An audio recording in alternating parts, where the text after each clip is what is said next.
That was the third in a row, and all are in grand array. Of course, the police are still struggling to explain them. There's a wizard involved.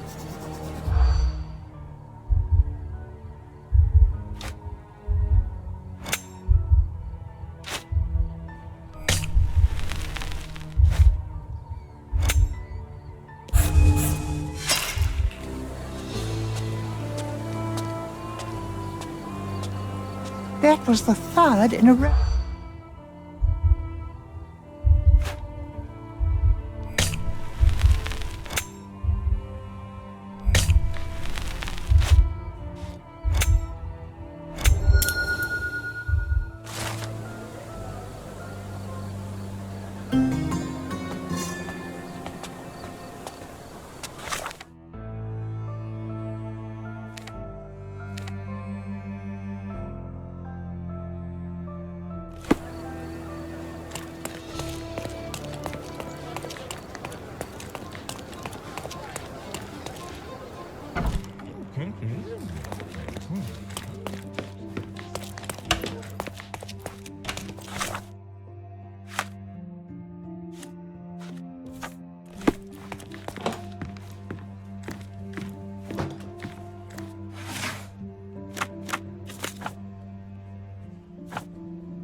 Magic is all the rage these days.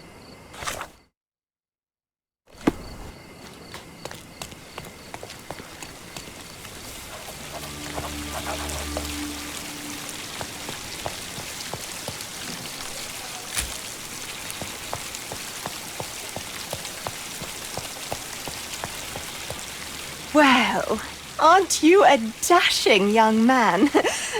May I ask your name? Sherlock Holmes, at your service.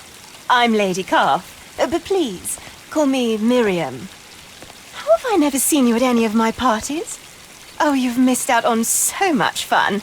The latest one was a blast. First, a magic show, and then, to everyone's surprise, an audacious burglary. I beg your pardon, Lady Calf, but why are you so excited? Wasn't it your house that was burgled? Let me ask you, have you ever witnessed a crime at a party? Of course not, but my guests have. Oh, it was a night to remember. Everyone's gone home, but at least I have these fine gentlemen here to keep me company. This looks quite lax for a police investigation. I'm sure the officers are eager to sink their teeth into the case, but I thought a small aperitif wouldn't hurt. Nothing like a little champagne to get the brain working, I say. Could you be more specific? What exactly happened? Well, there were drinks and hors d'oeuvres, followed by more drinks, of course. And then we gathered to watch the amazing Alonso saw himself in half. Oh, it was breathtaking. Some guests had to be revived with smelling salts. Then I invited everyone upstairs to see Abel's collection of curios. And there, someone had stolen Abel's treasure. You mentioned a treasure. Frankly, I have no idea what it is. Some kind of shell the size of a dinner plate. Didn't look that valuable to me. Abel brought it back from America, a place called Massachusetts or something. You mean Massachusetts? Yes, Massachusetts, that's what I said. He's been strangely obsessed with it ever since. Locked it inside a chest like some treasure. Poor Abel, he's going to be so upset when he returns. Who is Abel? Your husband, I take it? Yes. My Abel is a famous, what do you call it, astrologist. He travels the world, digging up saucy sculptures, old chamber pots, that kind of thing. You boys and your silly hobbies. I'd like to take a look upstairs where the burglary took place. Certainly, be my guest. Such panache. You have to see it to believe it.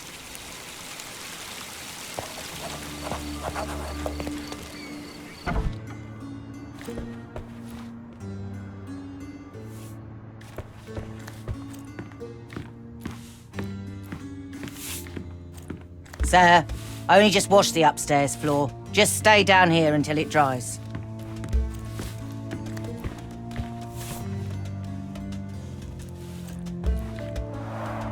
Shards of a broken bottle. That must have been one wild party. Oh gosh, I feel sorry for the housemaid.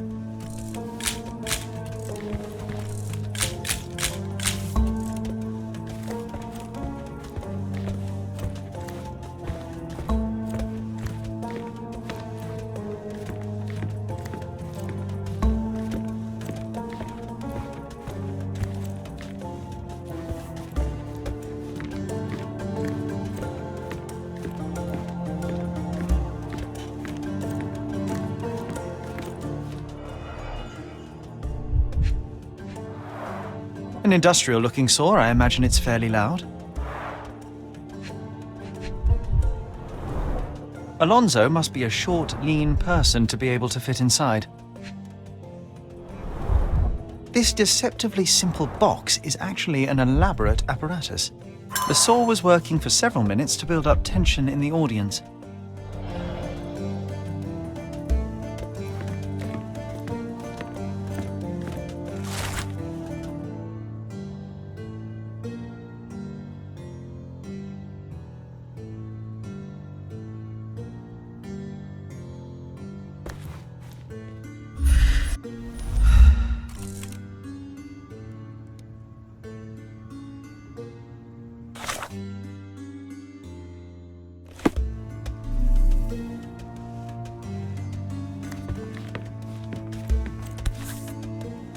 This ribbon bears faint traces of soot. Short brown hair without a root. Well, there ain't any rabbits in this hat.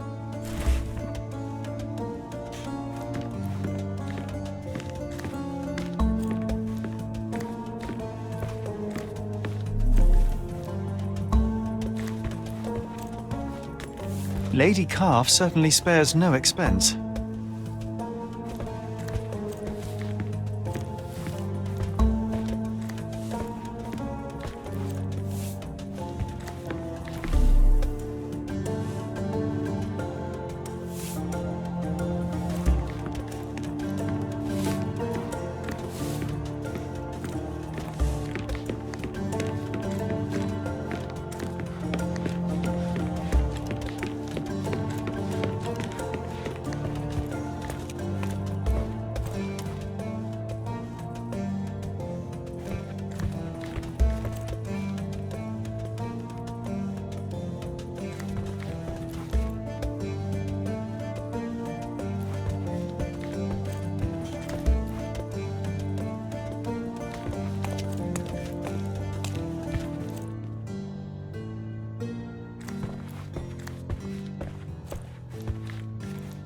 I can tell this one is old.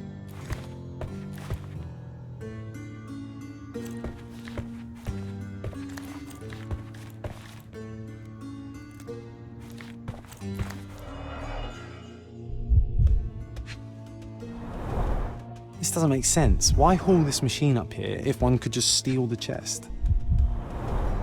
I'm not half bad, am I? You have to admire the gall.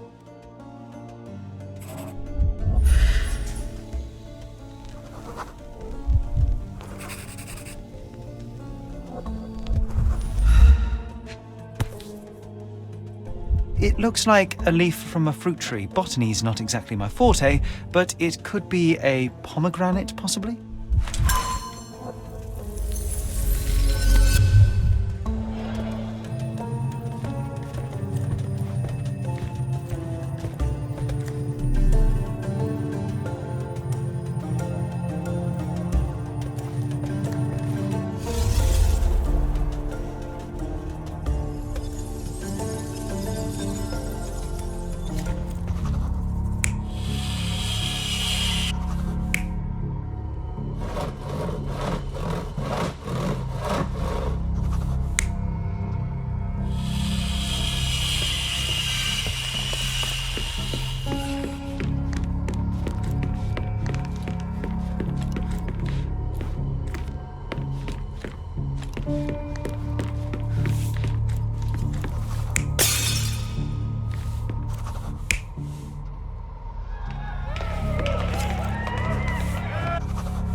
To saw the chest and mask the sound, the thief used the same equipment as in the magic trick, and at exactly the same time.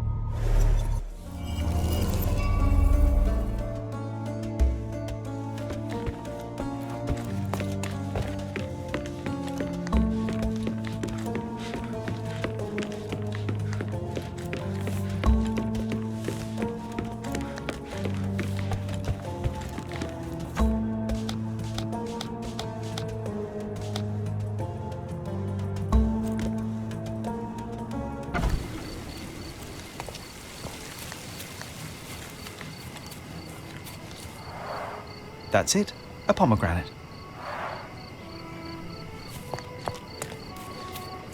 This ladder's pretty long. Long enough to reach the first floor.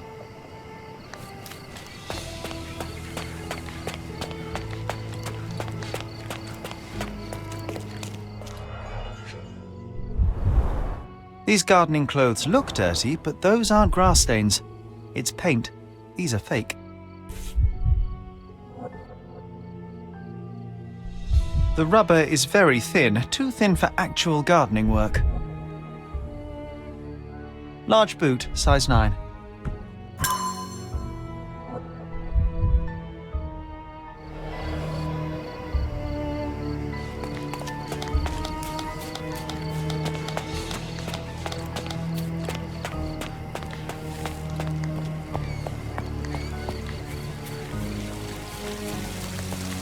I can tell you how the crime occurred, Ma'am, but first, if you'll indulge me, you don't have a full-time gardener, do you? No, I don't. Why, do you think the lawn needs mowing? Your lawn is perfectly fine. I just wanted to confirm my theory. The thief was disguised as a gardener in order to blend in with the servants. He used a ladder to climb up to the first floor and later escape. But the sawing? Surely we would have been alerted by the sound. Ah, this is where it gets interesting. You see, the thief timed it precisely to match Alonso's performance. Evidently, he knew the trick inside out. Golly gosh, that makes it even more extraordinary. Mr. Holmes, you are a delight. You absolutely must come to my next shindig. I can't think of anything I'd rather do less, but this investigation is far from over. Farewell.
Magic is all the rage these days.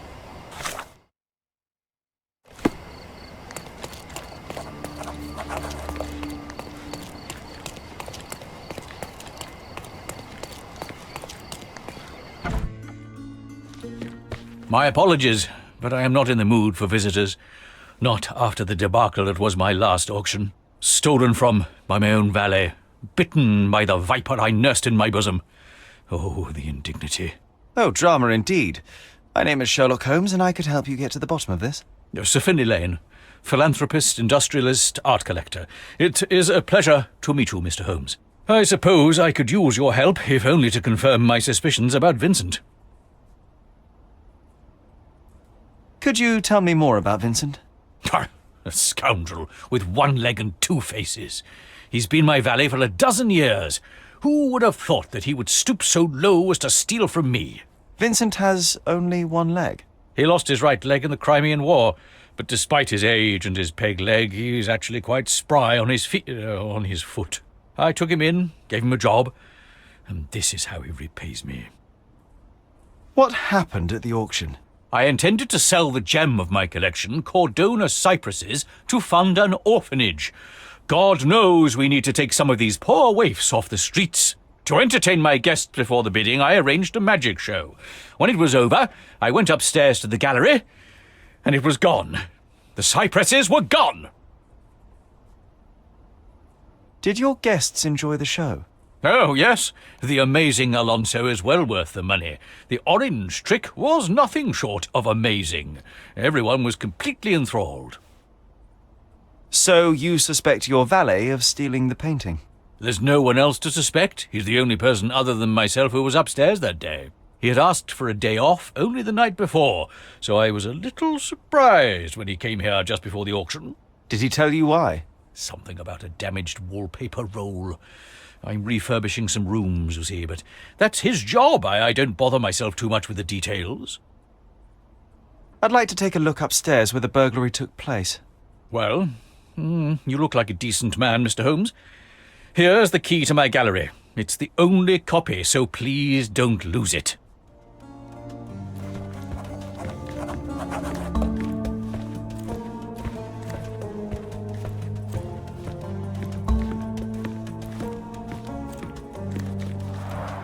Pretty big for an orphanage. An ambitious project. These must be the names of the contributors. The next lot is Sherlock's Unmentionables. Do I hear £500? 400?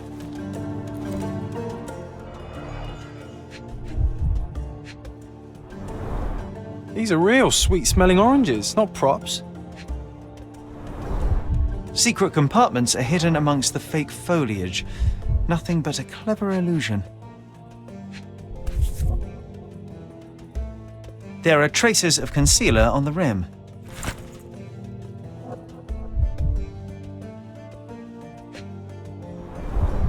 Pushing this button makes the oranges grow within seconds.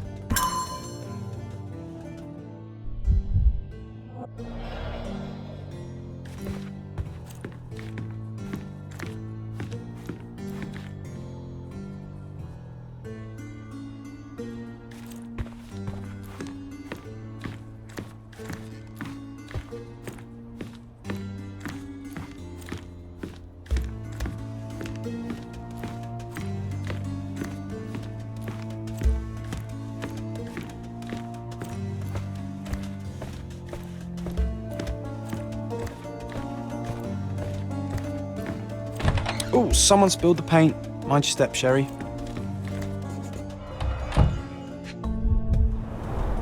Right, footprint, size 9.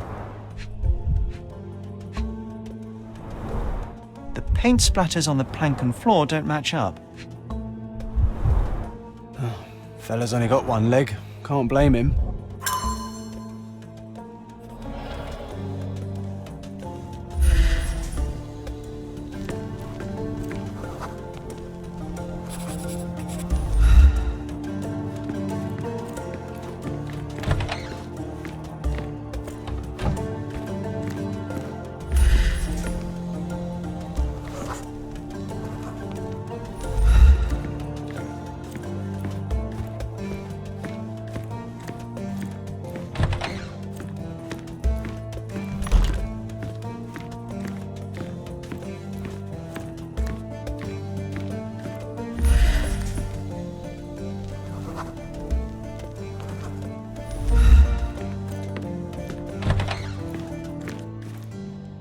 Remember playing sardines as a kid, squeezed into tight spots? This feels the same. The frame is intact. He took only the canvas.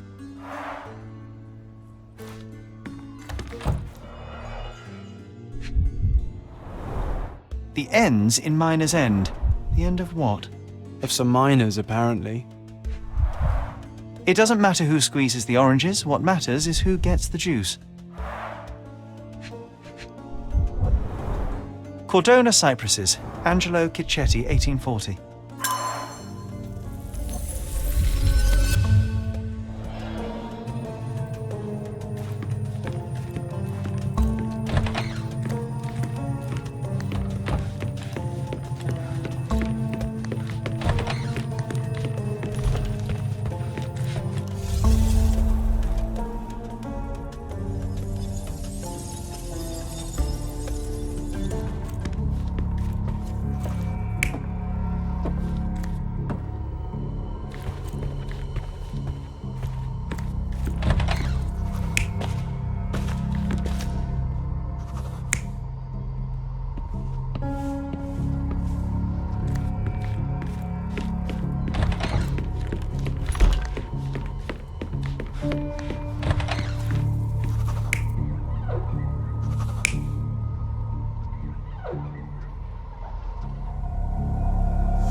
The thief entered the house disguised as Vincent, removed his fake peg leg, and walked across the plank to the gallery where he stole the painting.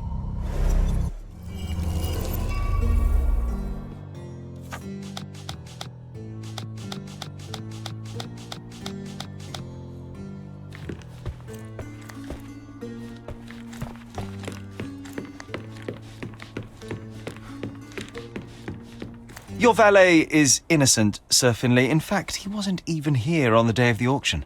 But I saw him with my own eyes. The man you saw was disguised as Vincent, with both his legs present and extremely capable. As you were engrossed in the show, he walked across a plank to the gallery right above your heads. An acrobatic feat of no mean proportions. My good old Vincent, in truth, I didn't doubt him for a second. Do you know who the brazen thief is? Not yet, Sir Finlay, but rest assured I will find him. I would be much obliged if you'd recover my painting, too. Just think of all the urchins who would get a chance at honest work. Wait a moment, I thought you were planning to fund an orphanage, not a workhouse. Bah! Workhouse. What an outdated notion. The orphans will be fed, clothed, and educated. Yes, they will also learn an honest trade. What's the harm in that? Surely it's better than picking pockets and begging on the streets. You make a good case, Sir Finlay. I cannot argue with that. I'm very glad we are in agreement, sir. All right, I'll do my best to return it to you. Good day.